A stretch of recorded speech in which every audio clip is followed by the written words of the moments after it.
বিচারের ব্যাপারে আপনি কতটুকু আশাবাদী?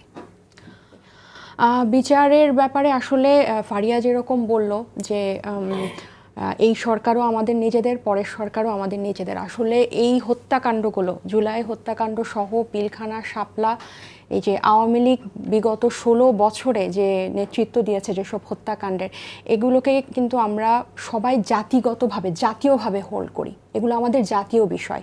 এসব বিষয়ের বিচার মানে আমাদের 1 নাম্বার প্রায়োরিটি, এবং আমরা আশা করি যে যেই সরকারি ক্ষমতায় থাকবে এটাকে চূড়ান্ত প্রায়োরিটি দিয়ে এই বিচারগুলা, এই যে পরিবারগুলো, আমি তো খুবই মানে ইমোশনাল হয়ে গেলাম এই মেয়েটার কথা শুনে। 12 বছর তারা বলতেই পারে নাই যে তার ভাই, মানে এক একজন সন্তান মা বাবার কত অমূল্য সম্পদ, তাই না? সে বলতেই পারে নাই আমার ছেলেকে মেরে ফেলেছে। এইসব পরিবারের মনের ব্যথা বোঝার সামর্থ্য আসলে আমাদের নাই। তবে আমি খুব মানে তীব্রভাবে এটা নিয়ে সবসময় কথা বলবো যে এটা দিয়ে এই বিচারের ব্যাপারে যাতে আমাদের রাজনৈতিক ঐক্য থাকে। এবং আপনি আশাবাদের কথা বলছেন, আমাদের যে আইসিটি হয়েছে আমরা সবাই জানি, এই টেবিলে যারা আছে সবাই একমত হবে যে খুবই স্লো। এখন পর্যন্ত একটা মামলারও ফর্মাল চার্জ গঠন হয় নাই, এবং তারা দ্বিতীয় ট্রাইব্যুনালের কথা বলছে। আমাদের তদন্ত সংস্থা যে কয়টা 39টা মাত্র মামলার তদন্ত তারা চালাচ্ছে।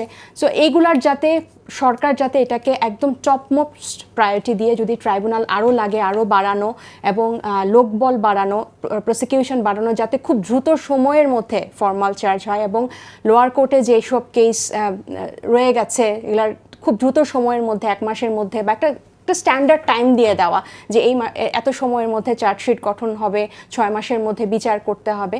এবং আমি আসলে এরকম নজিরবিহীন একটা গণ অভ্যুত্থানের পরে, এই 15 বছরের স্বৈরশাসকের পরে, আমার মনে হয় না বাংলাদেশের মানুষ কখনো ভুলে যাবে এই নৃশংস এই হত্যাকাণ্ডগুলো, এবং এই বিচারগুলো দ্রুততা এবং স্বচ্ছতা, যে এই আইসিটির যাতে পরবর্তীতে যাতে এগুলো কোনোভাবে প্রশ্নবিদ্ধ না হয় এসব বিচার। এবং এই আমি আসলে ভীষণ ভাবে আশাবাদী, কারণ আমার কাছে মনে হয় এটা বাংলাদেশের ইতিহাসের অন্যতম একটা বড় অধ্যায়, যেটা বাংলাদেশের মানুষ আসলে কখনোই ভুলতে পারবে না।